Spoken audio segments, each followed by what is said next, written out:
Hello everyone, मेरा नाम है विकास चौधरी और आपका बहुत बहुत स्वागत है मेरे इस यूट्यूब चैनल पर। आज हम जो शुरू करेंगे सिंपल इंटरेस्ट का पार्ट नंबर 3 करेंगे। पार्ट नंबर 2 में क्वेश्चन नंबर 21 तक हम कर चुके हैं, तो चलिए क्वेश्चन नंबर 22 शुरू करते हैं।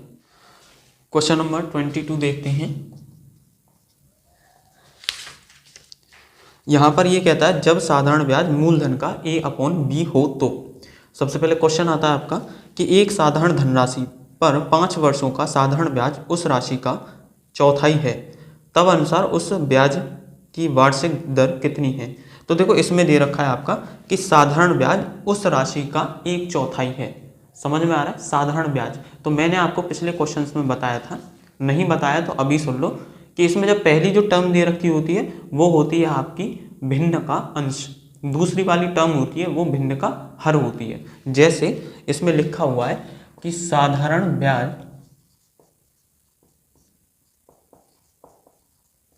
किसका है? उस राशि का, यानी कि उस राशि कौन सी हो जाएगी? मूलधन जो हमने लिया है, मूलधन का 1/4 है। अब ये मूलधन इसके नीचे आ जाएगा, यानी कि हम इसे SI लिख दूं मैं, तो SI अपॉन ये हो जाएगा आपका प्रिंसिपल बटे 1/4, यानी कि हमारा मूलधन हुआ 4 और साधारण ब्याज हो जाएगी 1। तो ये दोनों हमारे पास टर्म आ गई और उसने बोल दिया 5 वर्षों का निकालना साधारण ब्याज। हमारे पास में समय कितना है? समय है 5 वर्ष, तो निकाल देते हैं। SI बराबर के क्या होता है? P into R into T बटे 100। SI कितना है? साधारण ब्याज 1 है और P यानी कि मूलधन कितना निकल के आया? 4 आया, मल्टीप्लाई R हमसे पूछा है, मल्टीप्लाई समय कितना है? 5 वर्ष, तो हमने ये 5 लिख दिया यहाँ पर बटे 100 कर दिया। अब इसको काट देते हैं, 4 से ये 25 बार, 5 से ये 5 बार, यानी R बराबर के क्या हो गया? 5 का मल्टीप्लाई इधर जाएगा तो 5 आ जाएगा, यानी R बराबर आ गया 5%। हमारी जो ब्याज होगी वो कितनी हो जाएगी? 5%, यानी ए आंसर इसका होगा। इसी प्रकार से क्वेश्चन नंबर 23 पे आती है। क्वेश्चन नंबर 23 भी आपका सेम इसी की तरह ही है। यहाँ पर कह रहा है किसी धनराशि पर 6 वर्षों का साधारण ब्याज उस राशि का 9/25 हो, तब अनुसार उस ब्याज की दर कितनी है। तो इसमें मैं आपको पहले ही बता दिया कि पहला वाला जो होगा साधारण ब्याज, साधारण ब्याज उस राशि कौन सी हो जाएगी? मूलधन हो जाएगा। यहाँ पर का कितना है? 9/25 है। तो हमारे पास में समय कितना है? समय आ गया 6 वर्ष, जो कि दे रखा है क्वेश्चन में, और हम बता देंगे यहाँ पर SI अपॉन ये हो जाएगा प्रिंसिपल बराबर 9/25, यानी साधारण ब्याज हमारा 9 हो गया और मूलधन हुआ 25। ठीक है, क्वेश्चन फॉर्मूला लगा देते हैं। SI बराबर के SI कितना? 9, P कितना हो जाएगा? 25, मल्टीप्लाई R हमसे पूछा है और समय कितना निकल के आ रहा है यहाँ पर? 6 वर्ष, तो 6 लगा दिया बटे यहाँ पर 100 आ जाएगा, क्योंकि फॉर्मूले में होता है। 25 से ये 4 बार गया, 3 से ये 2 बार और 3 से ये 3 बार, 2 से ये 2 बार, और ये 2 का मल्टीप्लाई इधर जाएगा तो कितना हो गया? R बराबर आ गया आपका 6%। इस तरीके से ये सारे क्वेश्चंस होंगे। चलिए क्वेश्चन नंबर 24 पर आते हैं। अब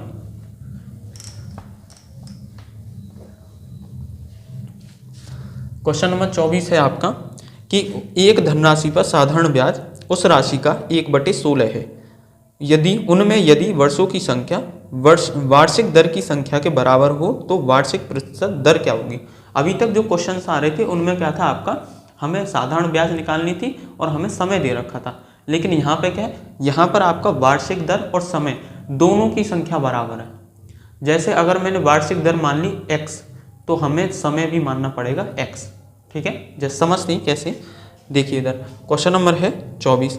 तो साधारण ब्याज यानी SI बटे मूलधन यानी कि प्रिंसिपल, ये हो जाएगा आपका कितना? 1/16, यानी मूलधन अगर 16 है तो उस पर 1 रुपये क्या जा रही है? ब्याज जा रही है। कहने का मतलब यही होता है। उसके बाद में यहाँ पर समय और R ये पूछा है, तो समय हमने मान लिया R वर्ष।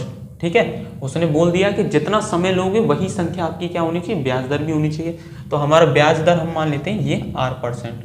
अब हम क्या निकालते हैं? यहाँ पर साधारण ब्याज की दर निकालते हैं। तो फॉर्मूला हो जाएगा SI बराबर के, SI है 1 बराबर मूलधन गुणा दर कितनी? R%, और समय कितना लिया है? वो भी हमने R ही लिया है, बटे 100 आ गया। क्लियर। उसके बाद ये 100 इसमें मल्टीप्लाई हो जाएगा और ये 16 यहाँ पर अपॉन में आ जाएगा और ये आर स्क्वायर।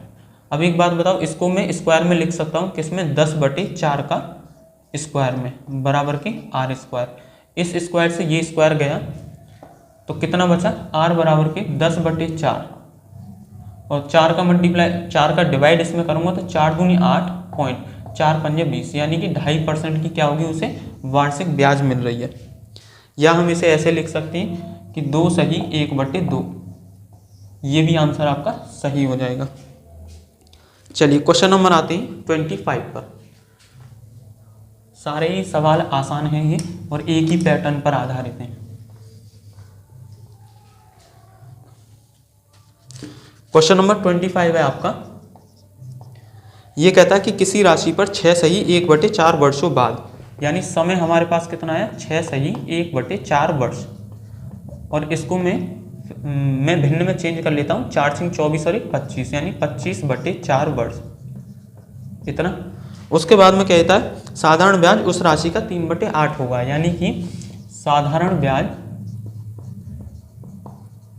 उस राशि का 3/8 होगा। मैंने ये बता दिया है कि ये किस तरह से आ रहा है, अपॉन में 3/8 होगा, यानी कि मूलधन अगर 8 हुआ तो साधारण ब्याज 8 पे कितनी लग रही है, 3 लग रही है। कहने का मतलब ये है।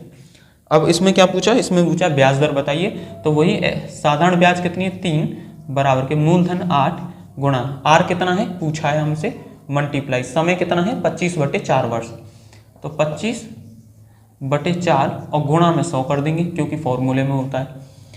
इसको काट देते हैं, 25 चौका 100 होते हैं, 4 से ये 2 बार, 2 से ये 2 बार, यानी कि आर बराबर के कितना हुआ, 2 इधर मल्टीप्लाई में चला जाएगा, क्रॉस मल्टीप्लाई, तो 3 दूनी 6, यानी कि 6 वर्ष। ये आपका आंसर आ गया। इसका उत्तर हो जाएगा 25वें का बी आंसर। इसी प्रकार से क्वेश्चन नंबर 26 पर आती है।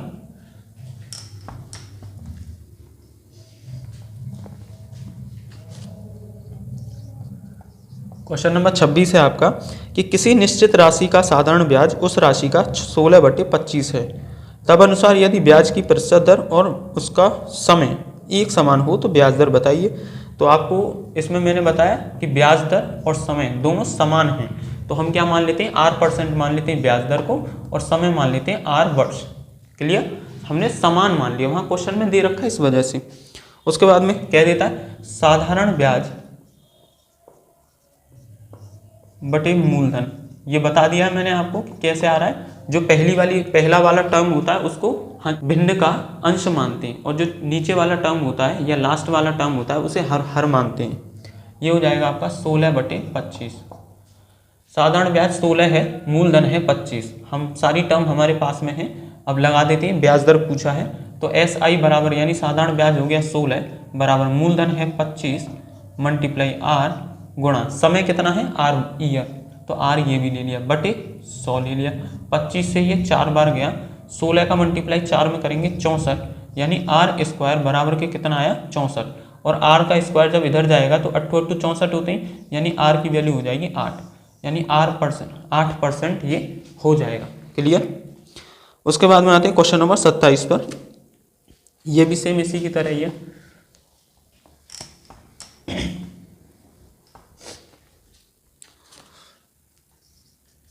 क्वेश्चन नंबर 27 है आपका कि किसी धनराशि पर साधारण ब्याज मूलधन का 1/9 है और वर्षों की संख्या दर प्रति वर्ष के बराबर है, तो दर प्रतिशत बताइए। चलिए इसके लिए भी लिख लेंगे। इसमें R बराबर की क्या मानेंगे, R%, क्योंकि उसने समय और दर दोनों ही बराबर की बोल दिया है, तो ये हमारा R%, और समय कितना मान लेंगे R ईयर। ठीक है। और मूलधन साधारण ब्याज, मूलधन का क्या है 1/9। साधारण ब्याज क्या है, मूलधन का 1/9 है। अब उसमें पूछा दर प्रतिशत, निकाल देते हैं हम। SI बराबर के PRT बटे 100। SI कितना है आपका साधारण ब्याज 1 और मूलधन कितना है 9 मल्टीप्लाई R कितना है R% और समय कितना है R बटे 100। इतना क्लियर। अब ये क्रॉस मल्टीप्लाई हो जाएगा तो ये होगा 100/9, ये 9 इधर आ गया, बराबर के r²। अब क्या करेंगे यहाँ पर, 100 किसका स्क्वायर होता है 10 का, और 9 किसका होता है 3 का, यानी ये हो जाएगा 10/3 का स्क्वायर बराबर के r²। इस स्क्वायर से ये स्क्वायर गया तो ये कितना आया, r बराबर के आया आपका 10/3, और इसका जो उत्तर आना चाहिए 3 सही 1/3% r आ जाएगा, और यही इसका आंसर होगा। चलिए क्वेश्चन नंबर आते हैं हम, क्वेश्चन नंबर 28 पर। अब है जब साधारण ब्याजों का योग व अंतर ज्ञात हो। चलिए क्वेश्चन नंबर है आपका 28। इसमें कहता है आपका 500 रुपये का 2 वर्षों के भिन्न बैंकों से ब्याज प्राप्त का अंतर 2 रुपये 50 पैसे है, तब अनुसार उनकी ब्याज दरों का अंतर कितना होगा। तो एक बात बताओ, यहाँ पर ब्याज दर क्या है, अंतर पूछा है, ठीक है।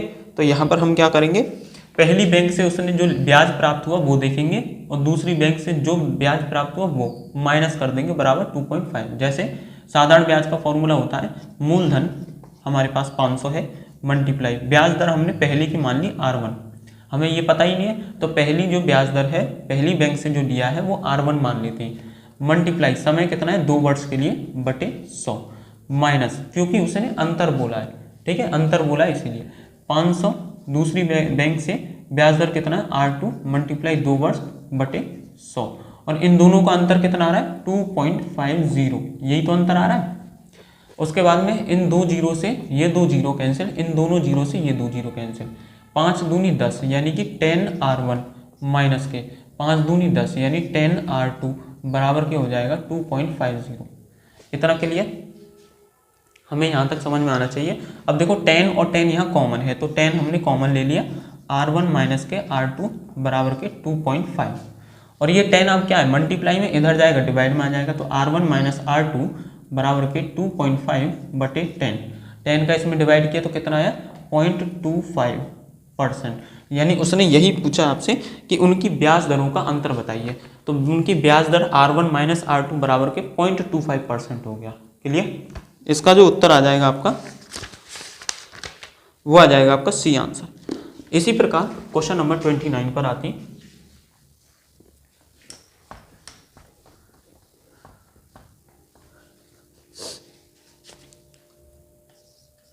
क्वेश्चन नंबर 29 कहता है कि प्रभात ने एक बैंक से कुछ राशि 8% साधारण ब्याज की दर से उधार ली और उसने वही राशि 12% वार्षिक दर से आशीष को दे दी, उधार दी, तब अनुसार 12 वर्षों बाद उसे 960 रुपये का लाभ मिला, तो मूल राशि बताइए। तो देखो 8% की दर पे ली और 12% की दर पर मैंने किसी और को उधार दे दी, तो मुझे क्या हो रहा है, मुझे लाभ हो रहा है ना, और लाभ कितने का इसमें बता दिया है 960 रुपये का, यानी कहने का मतलब ये है 960 रुपये जो होंगे वो क्या हो जाएंगे, वो साधारण ब्याज हो जाएंगे। भाई ब्याज ही तो मिला, अगर मुझे 960 रुपये का लाभ हो रहा है मतलब ब्याज मिल रहा है मुझे, तो साधारण ब्याज जो होगा वो कितना हो जाएगा 960 रुपये। समय हमारे पास 12 वर्ष है, ठीक है, और हमारी दर कितनी हो जाएगी, 12 में से 8 घटा देंगे, 4% वार्षिक दर होगी जो कि मुझे लाभ मिल रहा है। उसने यही पूछा है मूल राशि कितनी है, तो मूल राशि निकाल लेते हैं। यहाँ पर देखो, यहाँ पर हमें जो आर होगी वो कितना होगा, यानी कि ब्याज दर जो हो जाएगी 12 माइनस के 4 8, तो ये हो जाएगी 4% की ब्याज दर, और साधारण ब्याज कितना हो जाएगा 960 रुपये, क्योंकि उसे लाभ हुआ है 960 रुपये का। उसके बाद में समय है आपका 12 वर्ष, और उसने पूछ लिया है मूल राशि बताइए, यानी कि मूलधन बताइए, और मूलधन के बारे में पूछ रहा है, तो देख लेते हैं। SI बराबर के P into R into T बटे 100, साधारण ब्याज कितना है 960 लिख दिया, मल्टीप्लाई P हमसे पूछा यानी मूलधन, मल्टीप्लाई R कितना है आपका 4%, तो 4 मल्टीप्लाई T समय कितना है आपका 12 वर्ष बटे 100, 4 से ये काट देंगे 25 बार, 12 से 12 अट्ठे 96 यानी कि 80 बार। उसके बाद में ये हो जाएगा P बराबर के 80 गुणा 25, और 25 अट्ठे होते हैं 200, यानी कि मूलधन हमारा कितना आ गया 2000 रुपये आ गया। ठीक है, इसका जो उत्तर आ जाएगा सी आंसर आएगा। क्लियर, अब आ जाते हैं क्वेश्चन नंबर 31 पे, क्वेश्चन नंबर 30 पर आते हैं। अब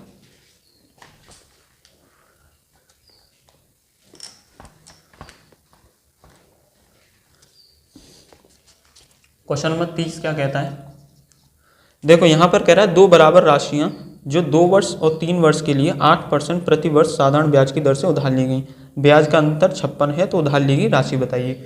यानी कि मूलधन जो है वो तो बराबर है, तो मूलधन जब बराबर है तो उसे मूलधन को यानी कि पी को मान लेते हैं, मूलधन को मान लेता हूँ मैं पी, मूलधन को ही मैंने पी मान लिया। क्लियर। उसके बाद में इसमें ठीक है, चलिए अब देखते हैं। सबसे पहले हम क्या करेंगे, दोनों में से मतलब दोनों का साधारण ब्याज निकाल करके माइनस कर देंगे, दोनों का साधारण ब्याज निकाल कर हम माइनस कर देंगे। तो कर देते हैं। सबसे पहले मूलधन पी है, हमने माना है, तो पी मल्टीप्लाई पहली वाली की कंडीशन में क्या है, 8% की वार्षिक ब्याज मिल रही है, मल्टीप्लाई कितने वर्ष के लिए, मान लेते 3 वर्ष के लिए। ठीक है, 3 वर्ष है, 3 वर्ष बटे 100 माइनस के, दूसरे का P1 पी रहेगा। ठीक है, और इसमें हो जाएगी साधारण ब्याज 8%, और कितने वर्ष के लिए, 2 वर्ष के लिए, बटे 100। और इन दोनों का जो अंतर है वो कितना दे रखा है, वो दे रखा है 56, तो हमने ये 56 लिख दिया। क्लियर। और मैंने P1 और P2 नहीं लिखा है, क्यों, क्योंकि यहाँ पर समान दर बताइए, मूलधन क्या समान है हमारा। ठीक है, उसके बाद में अब कर देते हैं यहाँ पर ये हो जाएगा आपका 4 से ये 2 बार, 4 से ये 25 बार, 4 से ये 2 बार, 4 से ये 25 बार, और कुछ कट सकता है यहाँ पर, और कुछ नहीं है। यानी कि ये हो जाएगा आपका कॉमन क्या क्या आ सकता है आपका, यहाँ पर भी 2, यहाँ पर भी 2, यहाँ पर 25, यहाँ पर 25, तो ये हो जाएगा P 2P/25, और ये ब्रैकेट में यहाँ 3 रह गया माइनस के, यहाँ 2 रह गया, बराबर के 56, 3 में से 2 गए तो 1 बचा, यानी कि 2P/25 बराबर के 3 में से 2 गए 1 बराबर के 56, यानी 1 का कोई वैल्यू नहीं होगा फिर यहाँ पर। अब उसके बाद में 2 से इसको काट देते हैं, 2 दूनी 4 और 2 अट्ठे 16, और ये P जो है 25 जो है डिवाइड में 25, तो इधर जाएगा तो मल्टीप्लाई में हो जाएगा 28 गुणा 25। अब कर लेते हैं 25 अट्ठे 200, हासिल के 20, 25 दूनी 50 और 2 70, यानी 70 रुपये उसका क्या होगा, मूलधन होगा। ठीक है, इसका उत्तर आ जाएगा आपका बी आंसर। इसी प्रकार से क्वेश्चन नंबर 31 पर आती,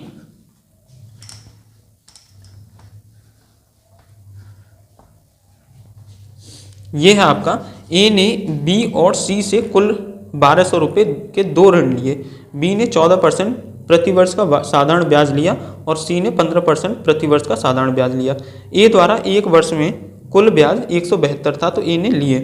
तो इसको हम करेंगे मिक्सचर एंड एलिगेशन वाली मेथड से करेंगे। ठीक है, 31वां है। तो देखो अगर मैं मानता हूँ यहाँ पर ए ने और ये ए ने बी ने लिए इतने और सी ने, तो ये मानता हूँ मैं बी और यहाँ मानता हूँ सी, यानी ए ने क्या किया, बी से और सी से कितने रुपए लिए, 1200 रुपये लिए, ऋण लिया, और बी ने 14% पर लिए हैं और सी ने कितने लिए, 15% की दर पर लिए।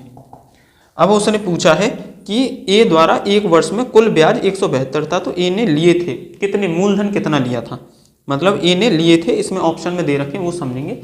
इसको हम करते हैं उससे मिक्सचर एंड एलिगेशन से। तो भाई ये 2 ब्याज हैं और हमें क्या निकालनी है, भाई ए ने टोटल ब्याज कितनी ली, तो टोटल ब्याज निकालने के लिए क्या फॉर्मूला होता है, आर बराबर के SI/P × T मल्टीप्लाई 100, यही तो होता है। और SI यानी कि साधारण ब्याज हमारे पास कितनी है, वो है टोटल 172 बटे मूलधन कितना है 1200, और समय कितना दे रखा है यहाँ पर, समय हम यहाँ पर मान लेंगे 1 वर्ष। ठीक है, अब इसको कर देते हैं मल्टीप्लाई में, ये 100 जाएगा मल्टीप्लाई 1 और मल्टीप्लाई 1 मल्टीप्लाई ये 100 आ जाएगा, 2 जीरो से 2 जीरो गए, 4 तिया 12, 4 चौक 16, 4 तिया 12, यानी कि आर कितना आया, आर आ गया 43 सही 43/3% आया, यानी उसने टोटल कितना लिया होगा 43/3%। ठीक है, अब क्या करते हैं, इस बटे 3 को हटाएंगे तो मल्टीप्लाई 3 का कर देंगे, जब 3 का यहाँ होगा तो यहाँ भी 3 का मल्टीप्लाई और यहाँ भी 3 का मल्टीप्लाई, इस 3 से ये 3 गया, 14 × 42 होती है, यानी ये 42% बन गया, और ये 15 × 45 यानी 45% हो गया। क्लियर। अब क्या करते हैं, यहाँ पर घटा देते हैं, 43 में से 42 गए तो 1 और ये 45 में से 43 गए तो 2, यानी ये 2:1 का है। ये क्या है, ये मूलधन है, मतलब जितनी राशि ली है उसका अनुपात है। तो एक बात बताओ, 2 और 1 3, और टोटल राशि कितनी थी 1200, तो 1 की कितनी हो जाएगी 400, 3 का डिवाइड कर देंगे तो एक बात बताओ, बी ने भाई एक की वैल्यू 400, तो दो की वैल्यू कितनी, 400 गुणा दो यानी कि 800 रुपये, और सी की वैल्यू कितनी हो जाएगी 400 रुपये, 400 गुणा 1। अब उसने ऑप्शन में देखेंगे हम कि देखो सी ने 800 रुपये लिए, सी ने 800 रुपये लिए, गलत है, वो तो 400 ले रहा है। उसके बाद में सी से 625 लिए, गलत है, सी से 400 रुपये ले रहा है।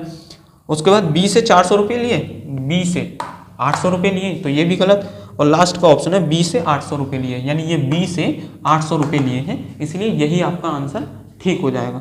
ठीक है, क्वेश्चन नंबर 32 पर आते हैं हम। चलिए क्वेश्चन नंबर 32 पर आते हैं हम।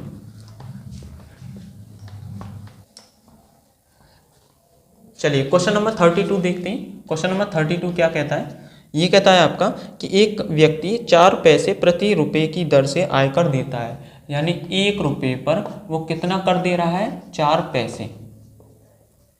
क्लियर। उसके बाद में कहता है वह पाता है कि ब्याज की दर 4% से घट करके 3.75 हो जाने पर उसकी शुद्ध वार्षिक आय 48 रुपये कम हो जाती है, यानी 4% से घट करके 3.75 हो रही है, तो उसकी कितनी कम हो रही है, अगर देखा जाए तो 0.25, और उसने बोल दिया कि एक्चुअल जो हो रही है वो कितनी हो रही है, 48 रुपये कम हो रही है। ठीक है, यानी 0.25 की वैल्यू 48 रुपये हो जाएगी।